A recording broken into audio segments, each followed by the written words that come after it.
பெரிய அண்ணன் தான் ரொம்ப பிடிக்குமா? பிடிக்கும்டா, ரெஸ்பெக்ட். இப்போ நான் என்ன பண்ணிட்டேன் சேகர்? நான் இவ்வளோ டென்ஷன் ஆகிட்டு போறா? நம்ம கண்ணுக்கு தெரிஞ்ச உலகம் ஒரு உலகம், நம்ம கண்ணுக்கு தெரியாத இன்னொரு பெரிய உலகம் இருக்குது. ஆனா ஒண்ணு துளசி, ஒரு பக்கம் சரவணன் கொலை கேஸ்ல கொலை செஞ்சுட்டு மறைஞ்சிருக்கிற சின்னராசி எங்க இருக்காருங்கிற உண்மையை தெரிஞ்சோ நீங்க என்கிட்ட மறைக்கிறீங்க. இன்னொரு பக்கம் உங்களை கொலை பண்ண வந்தவங்க யாருன்னு தெரியவே தெரியாது, அப்படி ஒரு சம்பவமே நடக்கலன்னு சொல்லி பொய் சொல்றீங்கன்னு தெரியுது. மொத்தத்துல கொலைகாரங்கன்னா உங்களுக்கு ரொம்ப பிடிக்கும்னு தெரியுது. சார், என் அண்ணனை யாரோடையும் கம்பேர் பண்ணாதீங்க. அச்சச்சோ, என்ன துளசி, இப்பதான் நீங்களே உங்க வாயால உங்களை யாருமே கொலை பண்ண வரல, அப்படி ஒரு சம்பவமே நடக்கலன்னு சொன்னீங்க. அப்போ வேற யாரோட உங்க அண்ணனை நான் கம்பேர் பண்றேன் அப்படின்னா என்ன அர்த்தம்? உங்களை யாரோ டார்கெட் பண்ணி வந்தாங்கன்னு தானே அர்த்தம்? சார், நான் சொல்றத நம்புங்க. என்னை யாரும் கொலை செய்ய முயற்சி பண்ணல. என் புருஷன் 2-3 நாளா சரியா தூங்கல. அதனாலதான் ஏதோ ஸ்ட்ரெஸ்ல அவர் அப்படி சொல்றாரு. அவரை ஹாஸ்பிட்டல் கூட்டிட்டு போய் செக் பண்ணி பார்த்தா சரியாயிடும். அதை நான் பாத்துக்கிறேன். நீங்க தயவு செஞ்சு கிளம்புங்க. நான் தான் கொலை பண்ண முயற்சி பண்ணன்ற விஷயத்த சொன்னா நான் வீடியோவை அனுப்பிடுவேன் பயந்துதான் துளசி என் பேரை சொல்லாம இருக்கா. இந்த பயம் இருக்கிற வரைக்கும் என்னை யாரும் ஒண்ணு செய்ய முடியாது. துளசி, ராஜபாண்டி, சின்ராசு இத்தனை பேர் என்கிட்ட சிக்கி தவிக்க போறாங்க. இவங்க யாரையும் நான் சும்மா விட மாட்டேன். சரி, நான் கிளம்புறேன். ராஜபாண்டி சார், உங்க பொண்டாட்டி சொல்றத பார்த்தா நீங்க தான் கற்பனையில ஏதோ ஒன்று யோசிச்சு தேவையில்லாம எங்க டைமை வேஸ்ட் பண்ணிட்டீங்கன்னு தெரியுது. சார் அப்படிலாம் இல்ல சார். இதுக்கு மேல இந்த மாதிரி பண்ணாதீங்க. போடுங்க.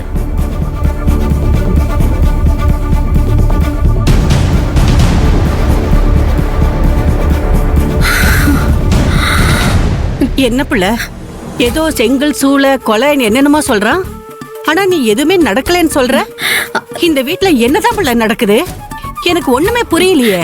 அத்தை, இவர் சொன்னதை நினைச்சு நீ பயப்படாத. நான் தான் சொல்றேன்ல, இவர் 2-3 நாளா சரியா தூங்கல. ஏதோ கனவு கண்டிருப்பாரு. அதனாலதான் இப்படி எல்லாம் சொல்றாரு. கனவா? மோ, நான் உன கனவுலாம் காணலாமா? நடந்த உண்மையை தான் நான் சொல்றேன். இவ தான் நடந்தது எல்லாத்தையும் மறைகிறா. ஆமா, ஏன் எதுக்காக இதெல்லாம் மறைகிற?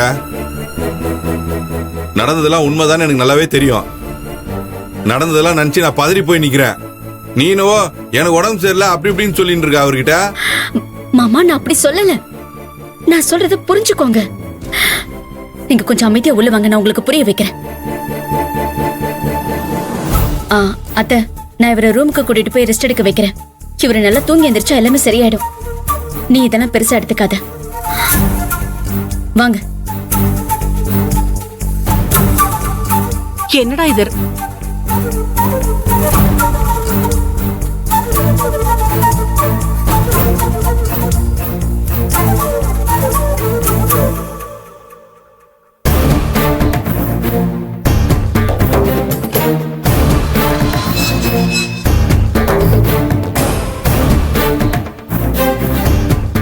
இவரு அம்மாவை கொஞ்சம் வாதிச்சுட்டு சும்மா இருக்க சொல்லு.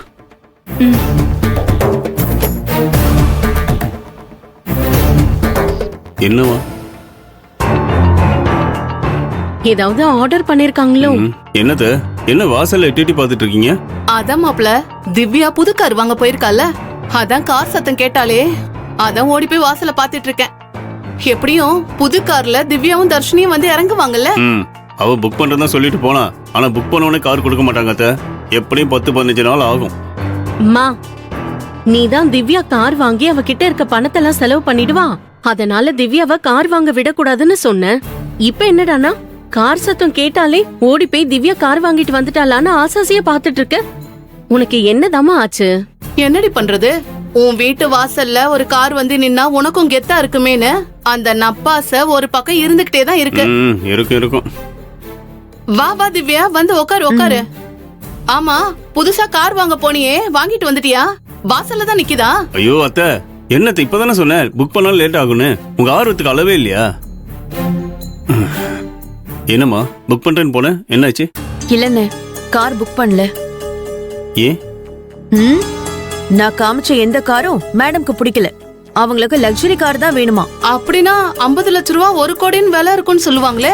ஏமா தர்ஷினி, நீ அந்த மாதிரி கார்ல தான் ஸ்கூலுக்கு போவியா? ஆமா. என்ன திவ்யா, உன் பொண்ணு ஆசாசியா கார் வேணும்னு கேக்குறான். கார் வாங்கி கொடுக்கலான்னு கூட்டிட்டு போனா லக்ஸுரி கார் தான் வேணும்ங்கறான். இப்படியே கேட்டுட்டே போனா நீ என்னதான் பண்ண போற? தர்ஷினியோட ஸ்கூல் ஃபீஸ் வருஷம் 2 லட்சம் ரூபான்னு கேள்விப்பட்டேன். அவ ஸ்கூலுக்கு போறதுக்கு காரு 50 லட்சம் 1 கோடின்னு வந்துரும் போல இருக்கே. அடேங்கப்பா, தர்ஷினிய ஸ்கூல்ல படிக்க வைக்கணும்னா கோடி கோடியா சம்பாரிச்சு வச்சிருக்கணும் போல இருக்கே. உனக்கு என்ன திவ்யா, நீ என்ன எங்கள மாதிரியா? நீ பெரிய திறமசாலி, எல்லாத்தையும் சமாளிப்ப. அத்த கொஞ்சம் சும்மா இருக்கீங்களா? சும்மா பேசிக்கிட்டு. பாவம் திவ்யா, அவளே தர்ஷினி எப்படி சமாதானப்படுத்துன்னு தெரியாம குழம்பு போயிருக்கா. இந்த நேரத்தில் நீங்க 1 கோடி 2 கோடி ஏதோ கணக்கு போட்டுட்டே போறீங்க.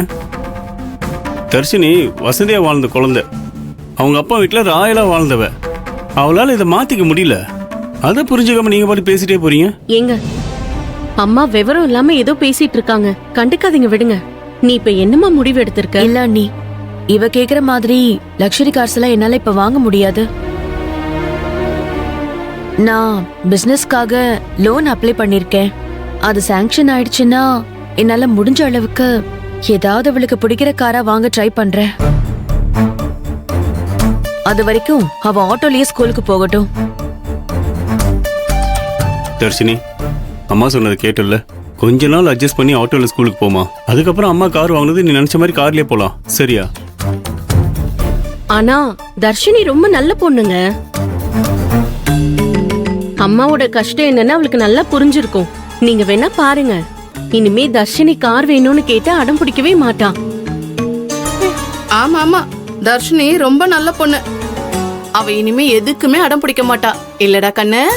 இல்ல, எல்லாரும் கார் வாங்கி தரேன்னு சொல்லி என்னை ஏமாத்த பாக்குறீங்க. இதெல்லாம் நான் ஒத்துக்க மாட்டேன்.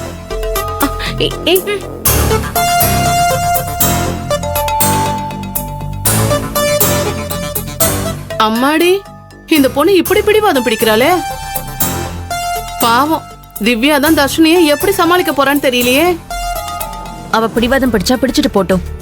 அவ கேக்குறதெல்லாம் நான் வாங்கி கொடுக்க ஆரம்பிச்சா நான் இப்ப இருக்கிற சூழ்நிலை புரியாம அடுத்தடுத்து அவ பாட்டுக்கு ஏதாவது ஒண்ணு கேட்டுக்கிட்டே இருப்பா.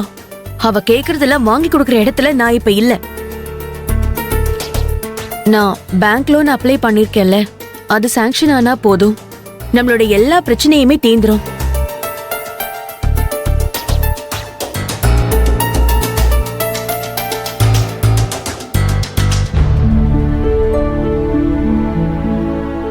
ஏமாப்ல, திவ்யா சொல்லிட்டு போறத பார்த்தா அவ கௌதம் மேல கேஸ் போட்டு சொத்தையும் பணத்தையும் வாங்குற ஐடியா இல்ல போல இருக்கே.